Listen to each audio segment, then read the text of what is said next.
Vegas wrote Crash and $1 Million Baby. Uh-huh. And this is Bob Moresco's new film, and it's with a guy named, I'll be working with Karl Urban, Sofia Vergara, and Andy Garcia. Oh. Wow. Yeah. That's right. You know, that is Sofia all over the Vergara place. Sofia Vergara from Modern Family. Yeah. Oh, we know. Wendell knows. All the boys know who Sofia Vergara is. I don't know who she is, but from the sounds of it, she's pretty. She's pretty. Absurd. She's a pretty lady. Her dimensions make... whatever. Yeah. I really like Karl Urban, too, though. Karl Urban, I've liked since Lord of the Rings and Judge Dredd. And, Andy Garcia as well. Yeah. I like that is... Sofia Vergara, she, at the end... I play the bad guy, and at the end of the movie, she shoots me in the head. I think I shouldn't give out that information. I've had that exact same fantasy right. several times. Whenever It practically cut out. No one will know. We'll just beep it out. We don't have that big of fan base. Don't worry, Joe. I was like, though, tell your new famous friends about it. Yeah. I just had the image of Sofia Vergara putting a gun to my head pop up, and I'm just like so into that now. That's like a thing. I guess I have. All right, no. We don't need to go down some weird Wendell road. I was like, this is my uncle. Don't say this. I say one thing to her, and I swear at her, and that's about it. Oh, I love that you're the bad guy. Yeah, those are the best roles. Oh, well, God, you're so cool. Yeah, I'm sort of the bad guy along with someone else who's bad. Oh, fun. I was like, don't give it away. Yeah. Don't tell us anything. No spoilers. Yeah. No. You don't have to tell us anything. No, it's in Rome. No spoilers. You're fine. You're the bad guy. I dig it. As long as it's not hidden, like, the whole time, it's like, he seems so nice. And then it's like, but in that podcast that one time, he said he was the bad guy. Oh, God. Yeah. So, man, that's wild. Oh, now I understand why you're afraid your apartment's going to be gone, because you're going for 6 weeks. That's a long time. Yeah, I'm going to have a friend of mine. She's going to stay here and watch it for me while I'm gone. Yeah, you're going to want to do that. Tie everything down. Yeah. Tell her to bring some hot water with her, though, because if there's none. Propane torches. No. I mean, it's all fixed now. It's all taken care of. It's all but it wasn't for a while. Yeah. Ooh, it wasn't for a while. Yeah, we had an explosion in the basement of the building. Oh, wow. The furnace blew up. That sounds scary. No one was researching a role for a bad guy and made something blow up. Everybody in the building are actors. Oh, it sounds like the worst thing that happened is everybody's mad about water, so I guess everybody walked away okay. You didn't open with furnace explosion or basement explosion. Yeah, it wasn't like everyone's real mad because that guy who died in the basement. The super died and now he's haunting us. Our building was a spaceship we shot off out of the atmosphere. That's what happens when you want to live in a 1930s style building. It's it's old and it's got great molding and everything, but it's also old. Yeah. And it's got great mold. Yeah. Great molding. It's got mold they don't even have anymore. Yeah, that's how that goes. Oh man, well that's really fun. I like that you're doing this movie. That's really great. That is. I hadn't talked to you in a while, so I wasn't sure what sort of gigs that you were doing. As far as one thing I wanted to ask you, how has for you, like when you first started, what was it about theater that you really loved, and then like now what keeps you going, like what keeps you coming back? I mean, it like anything else is its own sort of like drug you're addicted to. Sometimes I think, well, I don't have any other skills, so I'm not going to do anything else. Mm-hmm. But I wonder, what keeps you coming back and just keeps you ravenous for finding new roles and doing new projects? It's funny because I did a play last year out here, and a buddy of mine came to see the play, and he's around me a lot. He said, you should just always do a play because you're the happiest I've ever seen. When I had that corporate job and I was making really great money, I just wasn't that happy. I mean, I made a really good amount of money, but the money wasn't really enough. I missed, working as an actor. I like stage because it's immediate, because the audience is right there and they're reacting immediately. And you know what it's like when you're inside of a theater and the play is going on, whether it's a comedy, a drama, whatever. The audience is is another character. They're actually a part of the play, and it's really immediate. Film doesn't have that. TV doesn't have that.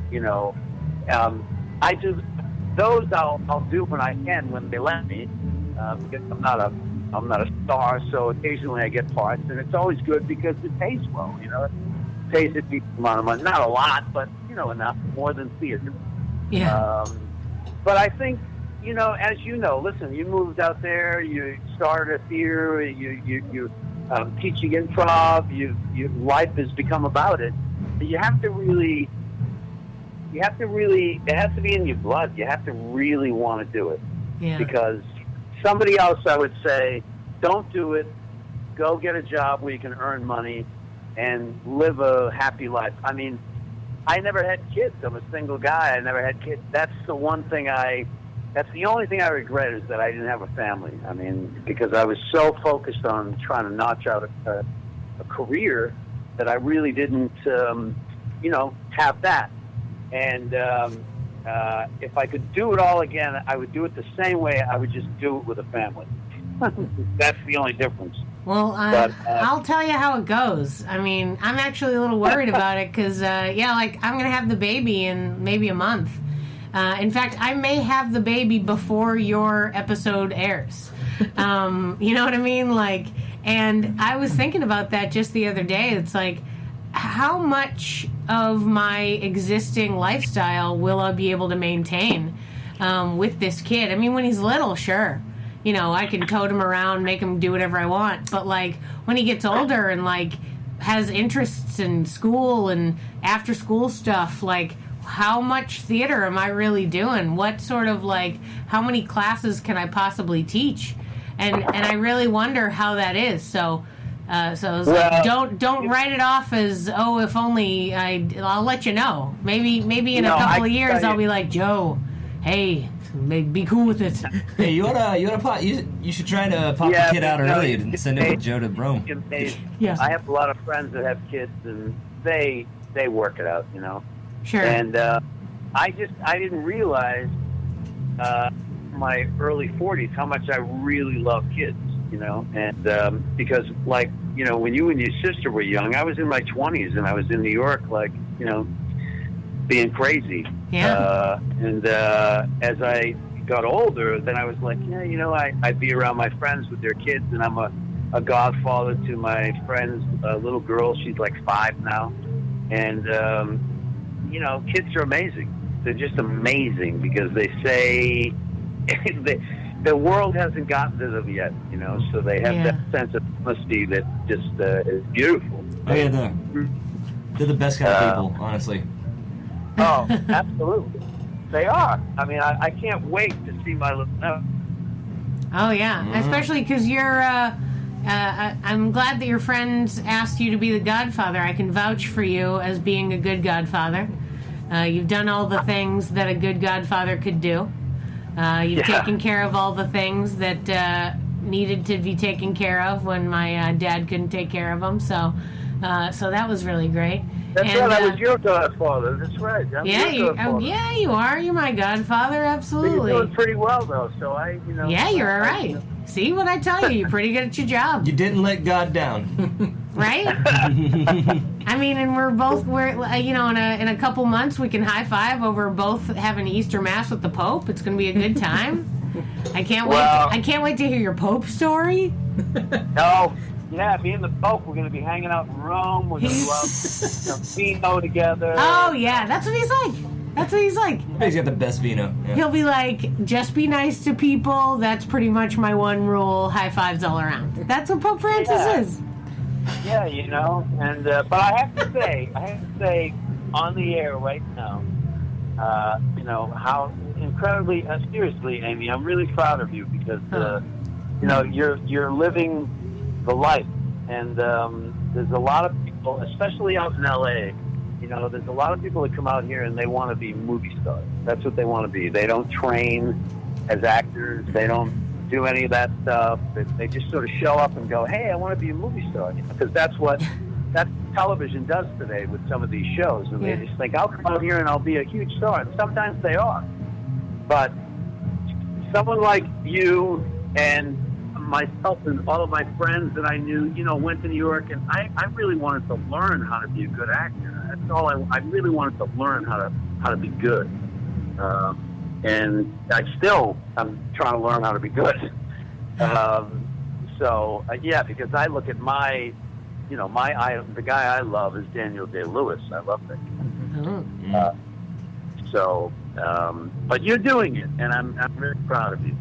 Oh, thanks, Joe. I mean, that's in fact, talking to you about all the different gigs that you've had and all the different experiences and stuff like that. I mean, I think that's pretty much just it. Is just keep doing it. I just won't stop. People will, I just keep creating projects. And that's something that's slightly different, I suppose.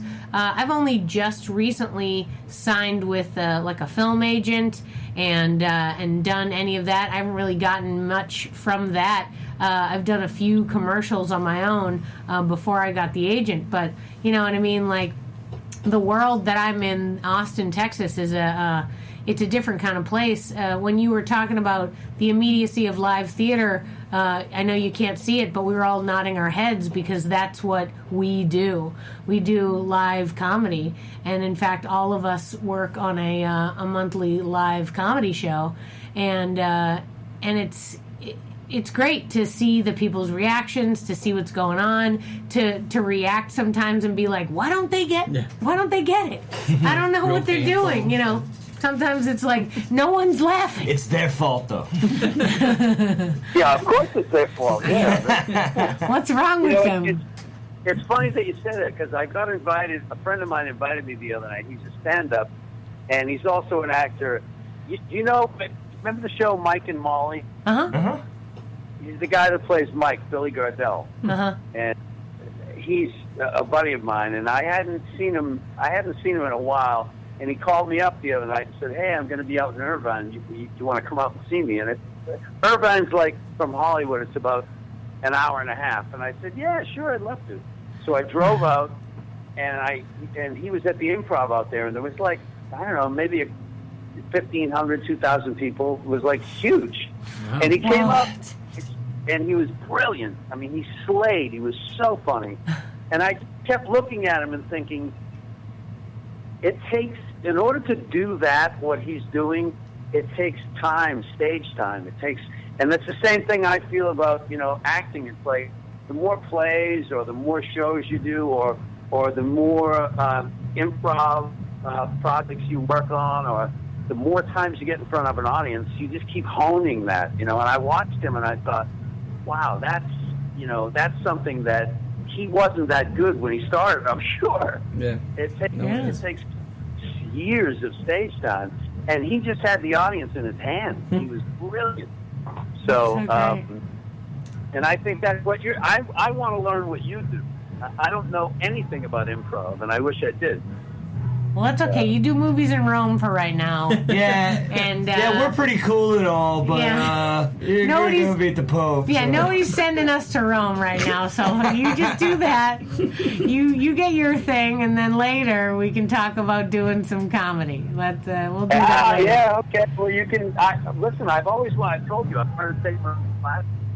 Yeah, well, I mean, at a certain point, especially because I'll have the baby in the coming years. If you have a break between amazing gigs where they're flying you around the world, I'd love you to come to Austin. Though I'm super glad that you didn't come during South by Southwest. Because I remember the last time I talked to you, you were like, oh, yeah, maybe I'll come for South by Southwest. And I was like, no, that's the worst possible time to come to Austin. Even though I realize now that I didn't convince you properly, because I said, no, Austin becomes like New York City. You don't want that. And you're like, what? I love New York City. But no, it's like...